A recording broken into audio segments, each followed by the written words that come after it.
Government of Balochistan اور PPAF کے زیر اہتمام با اختیار خواتین کے موضوع پر SPO ہال میں سیمینار کا انعقاد کیا گیا، جس کی نگرانی GRASP گراس کیچ کی آفیسر میڈم شیلا رشید نے کی۔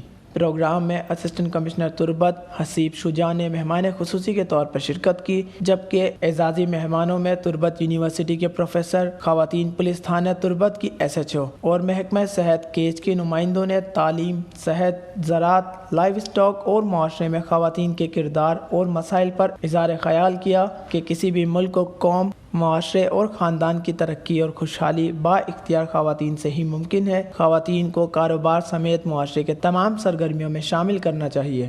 البتہ مکران ڈویژن دوسرے ڈویژنز کی نسبت خواتین کے لیے بہتر ہے۔ یہاں انہیں تعلیم، صحت اور سماجی کردار ادا کرنے کی آزادی ہے، لیکن سیاسی اہم عہدوں، وزارتوں اور یونیورسٹیز اور اداروں کے علاوہ یونیورسٹی سمیت اداروں میں اہم عہدوں پر موقع نہیں دیے جاتے۔ خواتین تعلیمی اداروں کے علاوہ یونیورسٹیز میں اب تک کوئی وائس چانسلر اور رجسٹرار تعینات نہیں ہوئی۔ مقررین کا کہنا تھا کہ حکومت بلوچستان اور PPAF کی کوششیں اور کاوشیں قابل ستائش ہے۔ گراس پروجیکٹ خواتین کے لیے انتہائی مفید پروجیکٹ ہے۔ پروگرام کے تحت زراعت اور لائیو اسٹاک کے شعبے میں کام کرنے والی 3 خواتین کو 5-5 لاکھ روپے کے چیک دیے گئے۔